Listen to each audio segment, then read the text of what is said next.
الحمد للہ رب العالمین والصلاة والسلام على من كان نبيا وآدم بين الماء والطين وعلى آله وأصحابه أجمعين أما بعد فأعوذ بالله من الشيطان الرجيم بسم الله الرحمن الرحيم واذكر في الكتاب إسماعيل إنه كان صادق الوعد وكان رسولا نبيا وكان يأمر أهله بالصلاة والزكاة وكان عند ربه مرضيا آمنت بالله صدق الله العظيم وصدق رسوله النبي الكريم ونحن على ذلك لمن الشاهدين والشاكرين والحمد لله رب العالمين قال الله تبارك وتعالى في شان وعظمة حبيبه الكريم إن الله وملائكته يصلون على النبي يا أيها الذين آمنوا صلوا عليه وسلموا تسليما اللهم صل وسلم وبارك على سيدنا ومولانا محمد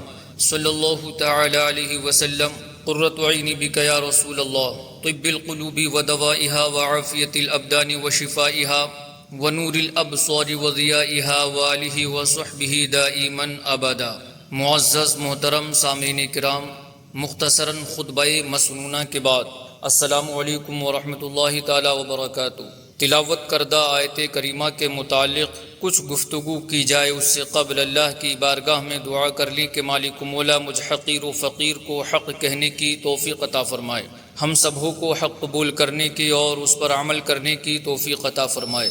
قال رسول اللہ صلی اللہ تعالی علیہ وآلہ وسلم کثرۃ الذکر والصلاۃ علیہ تنفی الفقر۔ فرمان آخری نبی رسول ہاشمی صلی اللہ علیہ وسلم، ذکر الہی کی کثرت کرنا اور مجھ پر درود پاک پڑھنا تنگ دستی کو دور کرتا ہے۔ تم ہو جواد و کریم، تم ہو رؤوف الرحیم، بھیک ہو داتا عطا، تم پہ کروڑوں درود۔ خلق کے حاکم ہو تم، رزق کے قاسم ہو تم سے ملا جو ملا، تم پہ کروڑوں درود۔ تو ایک مرتبہ درود شریف کا نذرانہ بانداز غلامانہ باواز بلند پیش کریں، پڑھیں اللہم صلی علی سیدنا و مولانا محمد صلی اللہ علیہ وسلم عدد ما فی علم اللہ صلاة دائمتا بدوام ملک اللہ۔ میرے عزیز، الحمدللہ ذو الحجۃ الحرام کا مقدس و مبارک مہینہ ہے، عبادت و ریاضت کے دن ہیں۔ حدیث پاک کے مطابق ذو الحجۃ الحرام کے ابتدائی 10 دنوں میں ایک نیکی کا ثواب 700 گناہ ملتا ہے۔ اللہ پاک کے فضل سے قربانی کے ایام بھی آنے والے ہیں۔ الحمدللہ لاکھوں کروڑوں مسلمان سنت ابراہیمی کی ادائیگی میں مصروف عمل ہوں گے، اسلامی تعلیم پر عمل کرتے ہوئے اللہ پاک کی رضا پانے کے لیے قربانیاں کرتے اور ثواب کے حقدار بنتے ہیں۔ وہ تمام مسلمان جو اس سال قربانی کرنے کی سعادت پا رہے ہیں، رب کریم اپنے فضل و کرم سے ان کی قربانیاں قبول فرمائے، اور جو اس کی طاقت نہیں رکھتے رب رحمان اپنے خزانے غیب سے انہیں بھی وسعت نصیب فرمائے، وہ بھی قربانی کرنے کی سعادت حاصل کریں۔ اللہ تبارک و تعالی ہم سب پر اپنا خاص فضل و کرم فرمائے، آمین بجاہ خاتم النبیین صلی اللہ علیہ وآلہ وسلم۔ میرے عزیزو، حضرت اسماعیل علیہ السلام اللہ پاک کے پیارے نبی ہیں، ہمارے آقا و مولا مکی مدنی مصطفیٰ صلی اللہ تعالی علیہ وآلہ وسلم آپ ہی کی اولاد میں سے ہیں، بہت بلند رتبہ ہستی ہیں، اللہ تبارک و تعالی کے خلیل حضرت ابراہیم علیہ السلام کے شہزادے ہیں۔ آپ ہی وہ ذیشان ہیں کہ جن کی یاد میں ہم قربانیاں کیا کرتے ہیں، آپ ہی کے قدموں کی برکت سے آب زمزم کا چشمہ جاری ہوا۔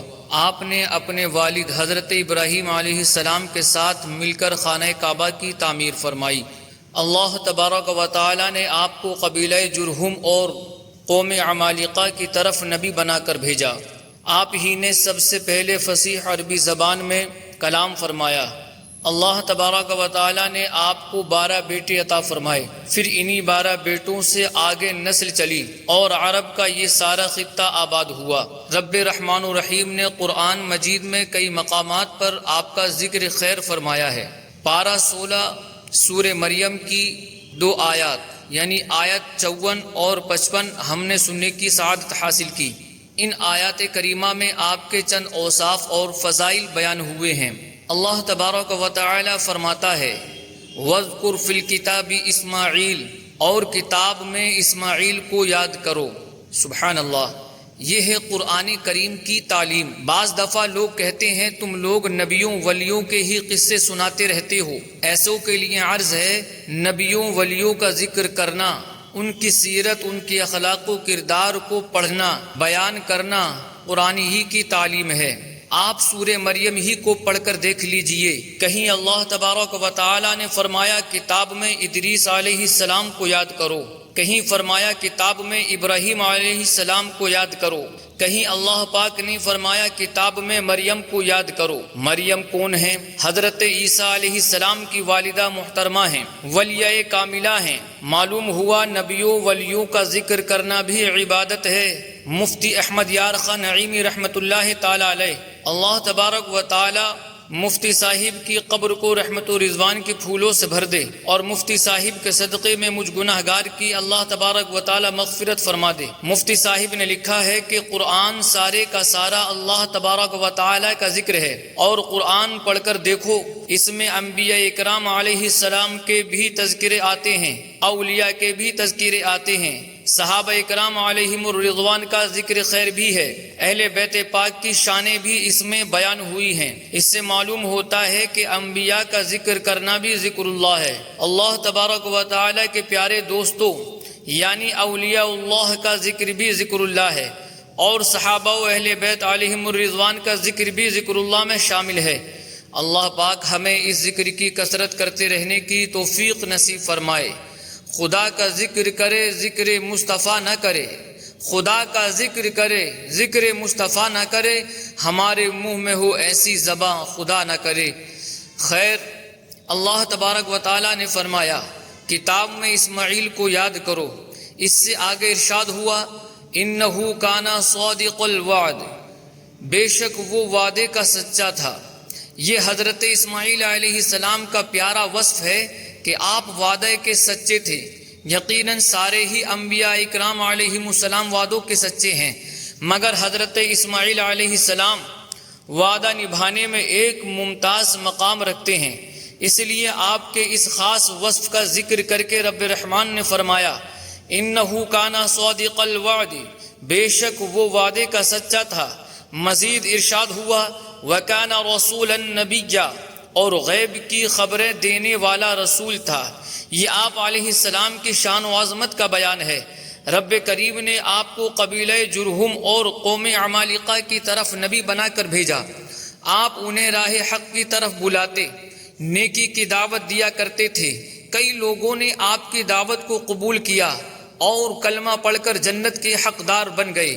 اللہ تبارک و تعالی مزید ارشاد فرماتا ہے وَكَانَ يَأْمُرُ أَهْلَهُ بِالصَّلَاةِ وَالزَّكَاةِ، اور وہ اپنے گھر والوں کو نماز اور زکوٰۃ کا حکم دیتا تھا۔ یہ بھی آپ علیہ السلام کا پیارا وصف ہے۔ آپ علیہ السلام اپنی قوم کو تو نیکی کی دعوت دیتے ہی تھے، اس کے ساتھ ساتھ اپنے گھر والوں کو بھی نماز اور زکوٰۃ کا حکم دیا کرتے تھے۔ وَكَانَ عِندَ رَبِّهِ مَرْضِيًّا، اور وہ اپنے رب کے ہاں بڑے پسندیدہ بندے تھے۔ سبحان اللہ، یہ بھی آپ کی بلند شان ہے کہ آپ رب رحمان کے ہاں بلند مقام رکھتے ہیں۔ آپ اللہ تبارک و تعالیٰ کے بہت پسندیدہ بندے ہیں۔ رب کریم ہمارے حال پر بھی رحم فرمائے، ہم تو کسی لائق نہیں۔ رب رحمان الرحیم حضرت اسماعیل علیہ السلام کا صدقہ، حضرت ابراہیم علیہ السلام کا صدقہ، اپنے پیارے محبوب کریم صلی اللہ علیہ وآلہ وسلم کا صدقہ ہمیں اپنی رضا عطا فرما دے۔ آمین بجاہ خاتم النبیین صلی اللہ علیہ وآلہ وسلم۔ میرے عزیزو، ان آیت کریمہ میں حضرت اسماعیل علیہ السلام کے دو پیارے وصف اور عادتیں اور ہیبٹس ان کی بیان ہوئی۔ پہلا وصف ارشاد ہوا انہ کانا صادق الوعد، بے شک وہ وعدے کا سچا تھا۔ یہ آپ کا بہت ممتاز وصف ہے، آپ وعدوں کے سچے تھے۔ کتابوں میں لکھا ہے کہ آپ علیہ السلام جب بھی کسی سے کوئی وعدہ فرماتے تو چاہے اسے پورا کرنے میں کیسی ہی مشکل ہوتی، آپ وہ وعدہ پورا فرماتے، اسے ضرور پورا فرماتے تھے۔ حضرت سفیان ثوری رحمۃ اللہ تعالی علیہ فرماتے ہیں ایک مرتبہ حضرت اسماعیل علیہ السلام اور آپ کا ایک دوست کسی بستی کے قریب سے گزر رہے تھے۔ آپ کے دوست نے عرض کیا عالی جاہ، یا تو آپ بستی میں تشریف لے چلیے اور کچھ خرید لائیے یا آپ تشریف رکھیے، میں جاتا ہوں، آپ کی ضرورت کی چیزیں بھی میں ہی لے آؤں گا۔ حضرت اسماعیل علیہ السلام نے فرمایا میں یہاں بیٹھتا ہوں، تم خریداری کر آؤ۔ اب وہ شخص بستی میں گیا، خریداری وغیرہ کی، اسے ابھی یاد ہی نہ رہا کہ حضرت اسماعیل علیہ السلام میرا انتظار فرما رہے ہیں، چنانچہ وہ دوسرے کسی راستے سے نکل گیا۔ اس واقعے کو کئی دن گزر گئے۔ ایک دن اچانک وہ شخص وہیں سے گزرا تو دیکھا حضرت اسماعیل علیہ السلام ابھی تک وہیں تشریف فرما ہیں۔ اس نے حیرانی سے پوچھا آپ ابھی تک یہی ہیں؟ حضرت اسماعیل علیہ السلام نے فرمایا تمہارے انتظار کا وعدہ کیا تھا، جب تک تم نہ آتے میں کیسے جا سکتا تھا؟ اسی طرح ایک مرتبہ آپ نے کسی سے وعدہ کیا کہ میں فلاں جگہ تم سے ملوں گا، چنانچہ مقررہ وقت پر آپ اس جگہ پہنچ گئے۔ وہ شخص بھول گیا، انتظار کرتے کرتے شام ہو گئی، پھر شام کے بعد رات اور پھر اگلا دن آ گیا۔ اب پوری رات گزرنے کے بعد اگلے دن اس شخص کو یاد آیا، جب وہ وہاں پہنچا تو دیکھا کہ آپ علیہ السلام اسی جگہ پر انتظار فرما رہے ہیں۔ حیرانی سے اس نے عرض کیا آپ ابھی تک یہی ہیں؟ افسوس میں بھول گیا تھا۔ اب یہاں نبوی اخلاق دیکھیے، آپ نے غصہ بھی نہیں فرمایا، اس شخص کو ڈانٹا ڈپٹا بھی نہیں، برا بلا بھی نہیں کہا، بلکہ نرمی سے فرمایا جب تک تم نہ آتے میں یہیں ٹھہرا رہتا۔ سبحان اللہ میرے عزیزو، یہ ہیں اللہ تبارک و تعالی کے نبی حضرت اسماعیل علیہ السلام۔ انہی کی یاد میں ہم قربانیاں کیا کرتے ہیں، ہر سال ہزاروں جانور رب کے نام پر ذبح کرتے ہیں۔ بہت اچھی بات ہے، قربانی کرنی ہے، ضرور کرنی ہے، جن پر واجب ہے ان کو تو کرنی ہی کرنی ہے، ورنہ گنہگار ہوں گے۔ مگر اس کے ساتھ ساتھ جن کی یاد میں قربانی کرتے ہیں ان کے اخلاق بھی اپنانے ہیں۔ آپ علیہ السلام وعدوں کے سچے تھے، جب وعدہ کر لیتے تو اسے پورا کیا کرتے تھے۔ افسوس ہمارے ہاں حالات اب الٹ پلٹ ہو گئے۔ وعدہ نبھانا ہمارے دین میں شامل ہے، مگر لوگ وعدہ کرتے ہیں نبھاتے نہیں ہیں۔ وعدہ کر لیا فلاں وقت ملوں گا، لیکن ملتے نہیں ہیں۔ جس کا قرض لوٹانا ہے اس سے وعدہ کر لیا شام کو دے دوں گا، فلاں وقت دے دوں گا، لیکن دیتے نہیں ہیں۔ اگر بالفرض انتظام نہ ہو سکا ہو تو مزید مہلت بھی نہیں مانگتے، بلکہ منہ بھی نہیں دکھاتے، بلکہ اب تو مزید اپ ٹو ڈیٹ معاملہ ہو گیا۔ جس کا قرض لوٹانا ہے اب لوگ اسے ہی آنکھیں دکھا رہے ہوتے ہیں۔ اللہ کریم ہمارے حال پر رحم فرمائے۔ وعدہ کر کے اس کے خلاف کرنے کی اور بہت مثالیں ہیں۔ ابھی عید الاضحیٰ کے موقع پر ہی دیکھ لیجئے، قصاب حضرات وعدہ کر لیتے ہیں مگر وقت پر آتے نہیں ہیں۔ جنہوں نے قربانی کرنی ہے وہ بیچارے انتظار میں بیٹھے رہتے ہیں۔ یہ بہت بری بات ہے۔ سیدی اعلی حضرت امام اہل سنت امام احمد رضا خان رحمت اللہ تعالی علیہ فرماتے ہیں خلف الوعد حرام، یعنی جھوٹا وعدہ کرنا حرام ہے۔ حدیث پاک میں ہے جو مسلمان عہد شکنی اور وعدہ خلافی کرے اس پر اللہ اور فرشتوں اور تمام انسانوں کی لعنت ہے، اس کا نہ کوئی فرض قبول ہوگا نہ نفل۔ ایک اور حدیث شریف میں فرمایا لوگ اس وقت تک ہلاک نہ ہوں گے جب تک وہ اپنے لوگوں سے عہد شکنی نہ کریں گے۔ اللہ اکبر۔ معلوم ہوا وعدہ خلافی ہلاکت کے اسباب میں سے ایک ریزن اور ایک سبب ہے۔ اللہ پاک ہمیں اس گناہ سے محفوظ فرمائے۔ وعدہ خلافی کسے کہتے ہیں یہ بھی ایک اہم سوال ہے، ہمارے ہاں لوگوں کو معلوم ہی نہیں ہوتا۔ میرے آقا نبی کریم صلی اللہ علیہ وآلہ وسلم کا ارشاد ہے وعدہ خلافی یہ نہیں کہ آدمی وعدہ کرے اور اس کی نیت اسے پورا کرنے کی بھی ہو، بلکہ وعدہ خلافی یہ ہے کہ آدمی وعدہ کرے اور اس کی نیت اسے پورا کرنے کی نہ ہو۔ ایک اور حدیث پاک میں ہے کہ جب کوئی شخص اپنے بھائی سے وعدہ کرے اور اس کی نیت پورا کرنے کی ہو پھر پورا نہ کر سکے، وعدہ پر نہ آ سکے تو اس پر گناہ نہیں۔ ایک اور حدیث پاک میں ہے کہ جب کوئی شخص اپنے بھائی سے وعدہ کرے اور اس کی نیت پورا کرنے کی ہو پھر پورا نہ کر سکے، وعدہ پر نہ آ سکے تو اس پر گناہ نہیں۔ یعنی وعدہ خلافی کا تعلق نیت کے ساتھ ہے۔ مثلا کسی سے وعدہ کیا کہ فلاں وقت ملوں گا، دل میں نیت بھی ہے کہ ملوں گا، اب کسی وجہ سے نہ مل سکا تو یہ وعدہ خلافی نہیں ہے، بلکہ بعض دفعہ جو لوگ ٹالنے کے لیے کہہ دیتے ہیں ہاں فلاں وقت ملوں گا مگر دل میں نیت ملنے کی نہیں ہوتی، یہ وعدہ خلافی ہے۔ میرے عزیزو، ہمارے ہاں تو لوگ معمولی باتوں پر جھوٹے وعدے کر لیا کرتے ہیں۔ اللہ تبارک و تعالیٰ کے نبی حضرت اسماعیل علیہ السلام کی سیرت پاک دیکھیے، مشہور معروف واقعہ ہے۔ آپ کے والد محترم حضرت ابراہیم علیہ السلام نے فرمایا، بیٹا مجھے خواب دکھایا گیا کہ تمہیں رب کی رضا کے لیے ذبح کر رہا ہوں۔ آپ نے وعدہ کرتے ہوئے کہا، یا ابت فعل ما تؤمر ستجدنی ان شاء اللہ من الصابرین۔ اے میرے باپ، آپ وہی کریں جس کا آپ کو حکم دیا جا رہا ہے، انشاءاللہ عن قریب آپ مجھے صبر کرنے والوں میں سے پائیں گے۔ دیکھیے کتنی مشکل بات تھی، مگر حضرت اسماعیل علیہ السلام نے وعدے کے کیسے پکے تھے۔ آپ نے خود حضرت ابراہیم علیہ السلام سے عرض کیا، ابو جان میرے ہاتھ باندھ دیجئے، چھری کو تیز کر لیجئے، اپنی آنکھوں پر پٹی باندھ لیجئے، تاکہ کوئی جذبہ، باپ والی محبت، کچھ بھی یہ وعدہ نبھانے میں آڑ نہ بن سکے۔ آخر آپ نے گردن پیش کر دی۔ حضرت ابراہیم علیہ السلام نے اس پر چھری بھی رکھ دی۔ عین اسی وقت اللہ تبارک و تعالیٰ نے فدیے میں جنتی مینڈا بھیج دیا۔ یہ فیضانی نظر تھا یا کہ مکتب کی کرامت تھی؟ سکھائے کس نے اسماعیل کو آداب فرزندی؟ حضرت ابراہیم علیہ السلام کے حکم پر حضرت اسماعیل علیہ السلام کا فوراً لبیک کہتے ہوئے سر تسلیم خم کر لینا، کیا یہ کسی نظر کا فیضان ہے؟ یہ کسی مدرسے کی تعلیم و تربیت ہے؟ یہ والد محترم کی فرما برداری کے اعلیٰ اوصاف کس نے سکھائے ہیں؟ یقیناً یہ اللہ تبارک و تعالیٰ کی عنایت تھی۔ آپ نبی ہیں، رب کریم نے آپ کو پاکیزہ اخلاق والا بنایا تھا۔ اللہ تبارک و تعالی ہمیں بھی وعدوں کی پابندی نصیب فرمائے، آمین بجاہ خاتم النبیین صلی اللہ علیہ وآلہ وسلم۔ میرے عزیزو، حضرت اسماعیل علیہ السلام کا دوسرا وصف بیان ہوا، وَكَانَ يَأْمُرُ أَهْلَهُ بِالصَّلَاةِ وَالزَّكَاةِ، اور وہ اپنے گھر والوں کو نماز اور زکوٰۃ کا حکم دیتا تھا۔ سبحان اللہ، یہ بھی ایک پیارا وصف ہے۔ اللہ تبارک و تعالیٰ کے نبی حضرت اسماعیل علیہ السلام خود تو تھے ہی بہت بلند و رتبہ، آپ اپنی قوم کو بھی نیکی کی دعوت دیا کرتے تھے، اور اس سب کے ساتھ ساتھ اپنے گھر والوں کو بھی بھلائی کا حکم دیا کرتے تھے۔ میرے عزیزو، یہ بہت اہم ذمہ داری ہے، ہمیں اپنے گھر والوں کی بھی اصلاح کی طرف توجہ دینی چاہیے۔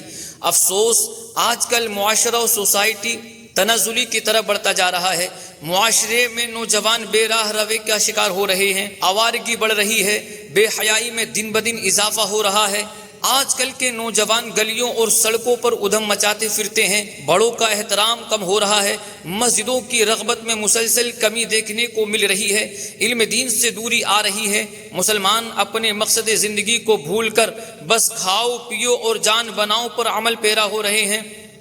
اسلام کے بنیادی عقائد تک معلوم نہیں ہے، ایک مسلمان کے لیے جو ضروری اور بنیادی مسئلے ہیں وہ تک معلوم نہیں ہے۔ پاکی ناپاکی کے بارے میں معلومات بہت کم نوجوانوں کو ہے، ایمان بک رہے ہیں، اور کیسی برائیاں معاشرے سوسائٹی میں سر اٹھا رہی ہیں، آپ بھی واقف ہیں۔ ذرا غور فرمائیے، اس سب کی روک تھام کا اصل مرکز کیا ہے؟ ہمارا گھر۔ اگر ہر ماں، ہر باپ، ہر دادا، ہر چچا، ہر تایا، ہر شوہر، ہر بڑا بھائی اپنے گھر میں اپنے بچوں، اپنے بھتیجوں، اپنے نواسے نواسیوں، اپنے اہل خانہ اور بہن بھائیوں کی اصلاح کرنا شروع کر دے تو آپ ہی بتائیے معاشرہ و سوسائٹی میں یہ بے حیائی و فحاشی وغیرہ کہاں سے آئے گی؟ اصل مسئلہ ہی یہاں سے شروع ہوتا ہے۔ اول تو گھر کے بڑے خود ہی دیندار نہیں ہیں، خود نمازیں نہیں پڑھتے، بچوں کو بھی ترغیب نہیں دیتے، خود کو قرآن کریم درست پڑھنا نہیں آتا، بچوں کو بھی نہیں پڑھاتے، خود کو دینی معلومات نہیں ہوتی، سال ہا سال ہو گئے، شادی شدہ ہیں، ابھی تک پاکی ناپاکی کے مسئلے بھی معلوم نہیں ہیں، اہل خانہ کو بھی نہیں سکھاتے، خود کو عقائد کا علم نہیں ہے، بچوں کو بھی نہیں سکھاتے۔ پھر بہت سارے افراد وہ ہیں جو خود دیندار ہیں، خود نمازیں بھی پڑھتے ہیں، روزے بھی رکھتے ہیں، نیک کام بھی کرتے ہیں، دینی معلومات بھی رکھتے ہیں، مگر اپنے اہل خانہ کو اس طرف نہیں لگاتے۔ ابھی ہم جتنے یہاں مسجد میں حاضر ہیں، ہر ایک اپنے بارے میں غور کر لے، کتنے ہیں جن کے گھر میں اور افراد بھی ہیں، بیٹے ہیں، بھائی ہیں، بھتیجے ہیں۔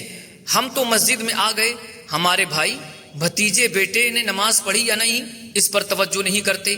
یقین مانیے ہمارے ہندوستان میں اس وقت جتنے پکے نمازی ہیں جو 5 نمازیں مسجد میں ادا کرنے والے ہیں، جو باقاعدہ اہتمام کے ساتھ نمازیں پڑھتے ہیں، صرف وہ پکے نمازی اگر اپنے گھر کے تمام مردوں کو مسجد میں لانا شروع کر دیں تو ہماری مسجدوں میں کئی گنا نمازی بڑھ جائیں گے۔ دیکھ لیجئے رمضان المبارک میں مسجدیں بھر جاتی ہیں، نمازیوں کی تعداد میں اچھا خاصا اضافہ ہو جاتا ہے۔ یہ لوگ کون ہوتے ہیں؟ ہم میں سے ہی ہوتے ہیں، کسی کا بھائی، کسی کا بیٹا، کسی کا بھتیجا، کسی کا والد، کسی کا تایا مسجد میں آنا شروع ہو جاتا ہے، مسجدیں بھر جاتی ہیں۔ اگر ہر ایک اپنے اپنے گھر کے انہی افراد کو رمضان کے بعد بھی مسجد میں لاتا رہے تو مسجدوں کی رونق کئی گنا بڑھ جائے گی، مگر افسوس ہم اپنے گھر والوں کو نیکی کی دعوت نہیں دیتے، بلکہ اب تو معاملہ اس سے بھی آگے گزر چکا ہے۔ بعض دفعہ گھر کا کوئی فرد نیک بننا چاہتا ہے مگر اہل خانہ اسے تانا دیتے ہیں، جلی کٹی سناتے ہیں اور نیکی کی راہ میں رکاوٹ بن جاتے ہیں۔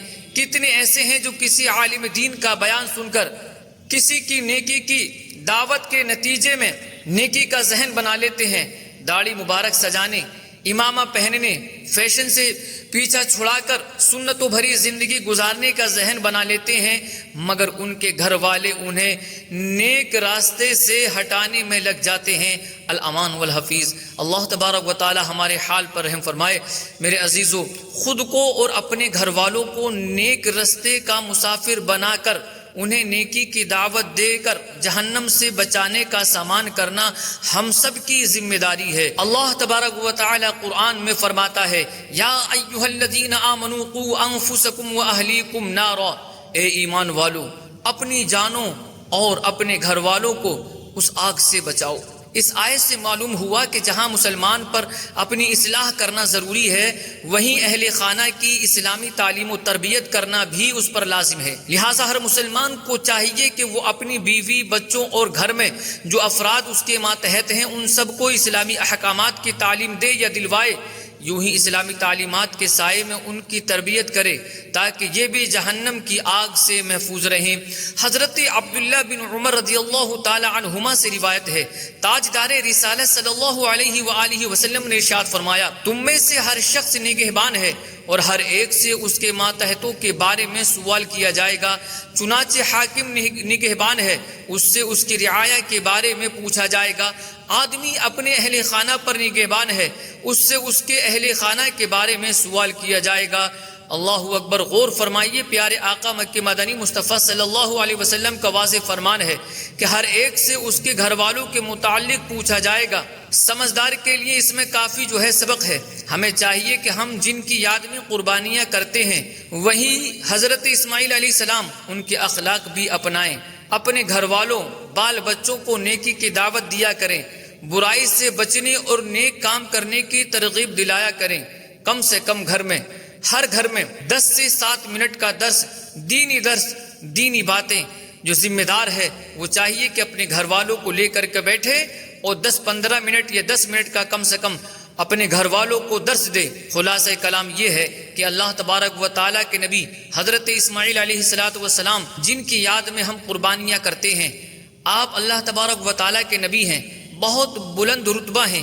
آپ کے بہت سارے اعلیٰ اوصاف میں سے 2 یہ ہیں، نمبر 1 آپ وعدے کے سچے اور پابند تھے، نمبر 2 اپنے اہل خانہ کو نماز و زکوٰۃ کا حکم دیا کرتے تھے۔ ہمیں بھی چاہیے کہ جیسے ان کی یاد میں قربانیاں کرتے ہیں یوں ہی ان کے اخلاق بھی اپنائیں، وعدے کی پابندی بھی کیا کریں اور اپنے اہل خانہ کو، بچوں کی امی کو، بہن بھائیوں وغیرہ کو نماز، روزے وغیرہ نیک کاموں کی ترغیب بھی دلایا کریں۔ اللہ تبارک و تعالی ہم سب کو عمل کی توفیق نصیب فرمائے، آمین بجاہ خاتم النبیین صلی اللہ علیہ وسلم۔ بیان کو اختتام کی طرف لاتے ہوئے ایک شرعی مسئلہ عرض کرتا ہوں۔ مسئلہ یہ ہے، ایام تشریق میں تکبیر تشریق پڑھنا واجب ہے۔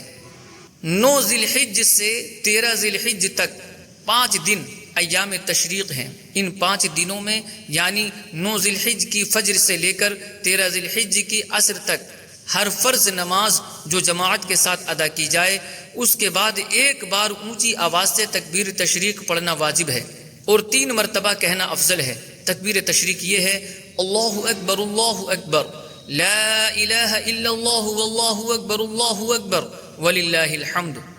اور یہ بات ذہن نشین رکھیں کہ تنہا نماز پڑھنے والے پر تکبیر تشریق واجب نہیں، البتہ اسے بھی چاہیے کہ پڑھ لے۔ یوں ہی عورت پر تکبیر تشریق واجب نہیں۔ اللہ پاک ہمیں درست اسلامی احکام سیکھنے اور ان پر عمل کرنے کی توفیق عطا فرمائے۔ وآخر دعوانا الحمد للہ رب العالمین۔ السلام علیکم ورحمۃ اللہ وبرکاتہ۔